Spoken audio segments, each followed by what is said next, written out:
Thomas y sus amigos y la animación generada por computadora. Una combinación que gran parte del fandom considera el inicio de la decadencia de la serie. Fue en esta época cuando los productores del programa empezaron a esmerarse cada vez menos en la escritura, creando capítulos que carecían de realismo ferroviario, profundidad o incluso mera coherencia.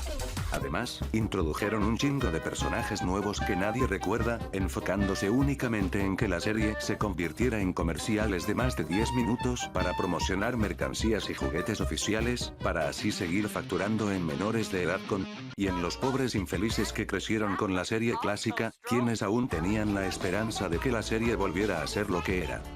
A pesar de esto, se debe mencionar que en la etapa CGI de la serie hubo algunos buenos capítulos. Además, en esta etapa se adaptaron por última vez algunos de los cuentos originales de Audrey. Entre ellos, destaca uno que, a mi parecer, es el más serio e incluso deprimente si se entiende la historia real de su protagonista. Me refiero a El Tren del Futuro, un capítulo perteneciente a la temporada 20, emitido por primera vez en el año 2017. Este episodio fue escrito por Andrew Brenner, quien en ese entonces era el principal guionista de la serie.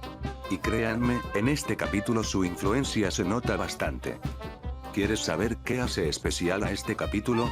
Pues siéntate, busca un café y borra el historial de navegación, porque aquí te voy a contar la historia oculta del Tren del Futuro. No saben si lo tienen o no. ¿Usted cree que esto es una payasada? ¿Usted cree que se...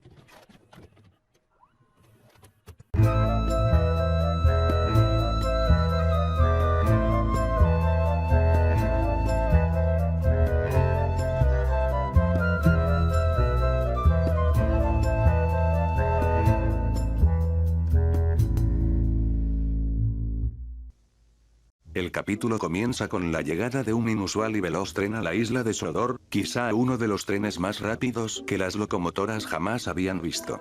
Era tan rápido que producía un sonido más parecido al de un avión que al de una locomotora. Este tren era Hugo, una peculiar locomotora propiedad de Franz, un gran amigo de Sir Roberts.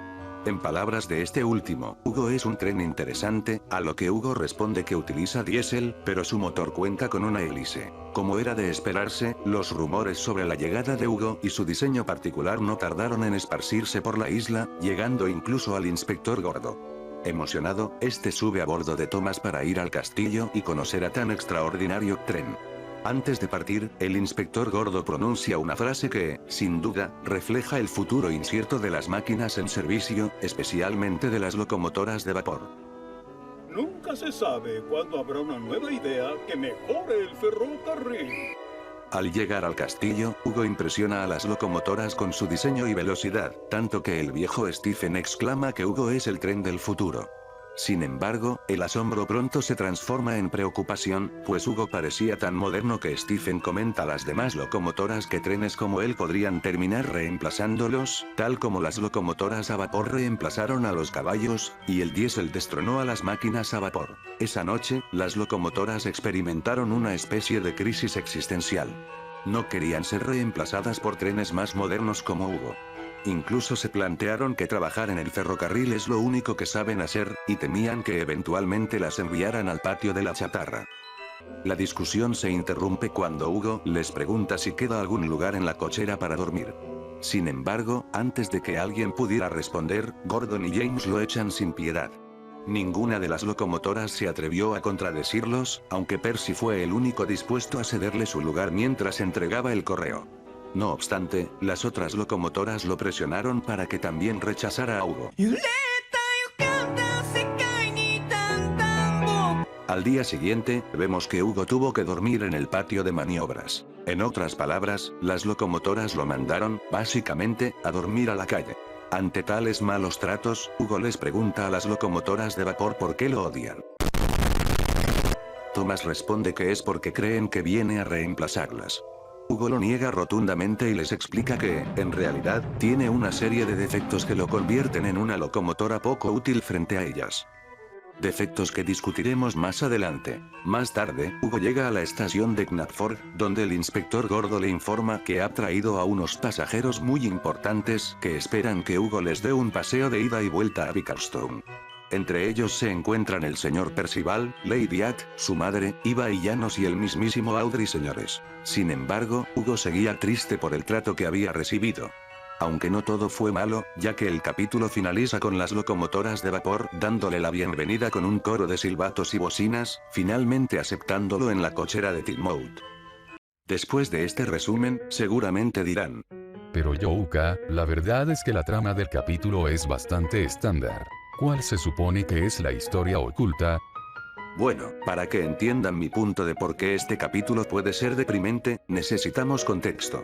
El contexto que rodea la historia de la base que seguramente inspiró a Andrew Brenner para diseñar a Hugo. Para obtenerlo, tendremos que hacer un pequeño viaje en el tiempo a la década de 1930, una época en la que se estableció la comisión de jefes de la mafia italiana, se inventó el primer ciclotrón, Miguel, te estoy hablando, yo soy el ciclotrón. y Nintendo vendía cartas en lugar de juegos de Mario.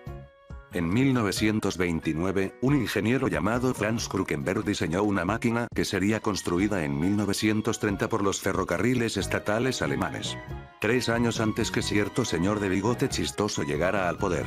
Esta máquina se denominó Schienenzeppelin o Tren Zeppelin, que es como lo llamaremos de ahora en adelante, porque me da pereza colocar la pronunciación en alemán. Este automotor combinaba la tecnología de los motores diésel con el diseño aerodinámico de los dirigibles o zeppelines, muy populares en la época. Su carrocería, con forma de bala, estaba construida con tubos de acero recubiertos por láminas de aluminio y tela de globo. El desplazamiento de toda la estructura se llevaba a cabo mediante 2 bueyes de ruedas gemelas, impulsados por una unidad de propulsión compuesta por una hélice de 4 aspas accionada por 4 motores diésel de 600 caballos de fuerza. Gracias a este sistema de propulsión y su diseño futurista, el tren Zeppelin no solo logró captar la atención de gran parte del público de la época, sino que también estableció un récord de velocidad, alcanzando los 230 km por hora en un tramo recto de vía entre Hamburgo y Berlín el 21 de junio de 1931. Sin embargo, a pesar de lo que acabo de contarles, y aunque tenía una capacidad de transporte para 40 pasajeros, el tren Zeppelin no duraría mucho tiempo. ¿Recuerdan que en el resumen mencioné que Hugo hablaba de 2 defectos importantes que le impedirían reemplazar a las máquinas de vapor? Pues bien, estos corresponden a los mismos problemas que presentaba el tren Zeppelin en la vida real y consisten en 2 grandes desventajas. Primero, el tren Zeppelin solo podía ser utilizado como vehículo individual, puesto que carecía de cualquier tipo de gancho, lo que lo hacía incapaz de arrastrar carros o vagones adicionales para formar un tren. Algo que hasta la locomotora más vieja y prehistórica era capaz de hacer. Segundo, incluso para los estándares de la época, la gran hélice trasera que proporcionaba todo el flujo de propulsión para lograr tal velocidad, era una preocupación constante en términos de seguridad. Si lo piensan bien, que un vehículo con una hélice capaz de partir a un hombre en 2 se acercara a alta velocidad a un andén lleno de pasajeros, sin ningún tipo de barreras de protección, no parece algo muy seguro. Y, sinceramente, creo que tenían razón. El diseño del tren Zeppelin implicaba restricciones operacionales notables, incluyendo poca capacidad para maniobras en reversa y desafíos de interoperabilidad con material rodante convencional, derivados de su alta velocidad y características técnicas particulares, esencialmente su hélice propulsora. Estas 2 desventajas, posiblemente en adición al absoluto terror que la gente comenzó a tenerle a los viajes en dirigible a finales de los años 30, llevaron a que el único prototipo construido fuera puesto en desuso y, finalmente, desmantelado en 1939 para utilizar sus piezas en la fabricación de armamento, debido al inicio de cierto conflicto bélico que a YouTube no le gusta que la gente mencione. Finalizando así, la vida del tren Zeppelin.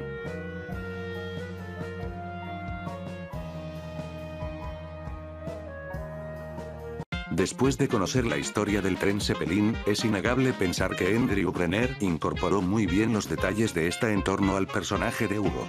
Por ejemplo, en la escena donde Stephen menciona que Hugo es el tren del futuro, podemos notar la expresión de tristeza de Hugo al escuchar dichas palabras, dado que sabe que aquello no fue así.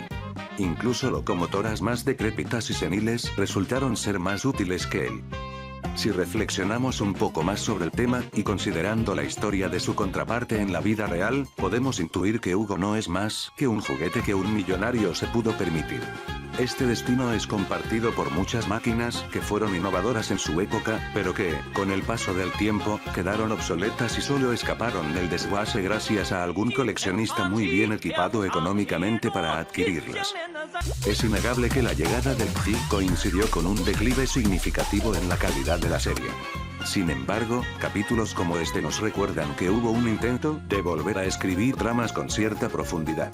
Obviamente, no es un capítulo libre de fallos. Por ejemplo, ¿qué sentido tiene dejar un tren de colección tan caro en medio de la nada?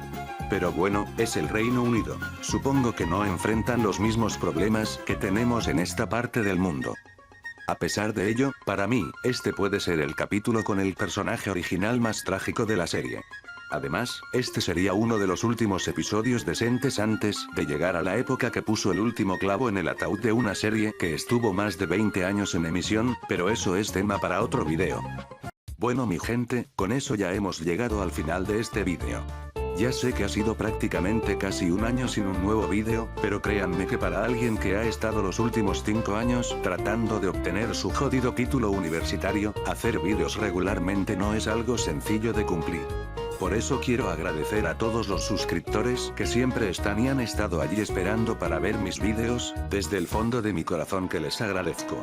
Pero no se preocupen, soy como tu papá, ese que se va a comprar cigarros y vuelve después de 20 años a pedirte dinero, para pagar sus deudas por la adicción al OneXBet, así que como dijo aquel sabio una vez, yo siempre regreso. Sin más que decir, si te gustó el video suscríbete y compártelo con tus amigos, soy Youka y nos vemos en la siguiente sesión.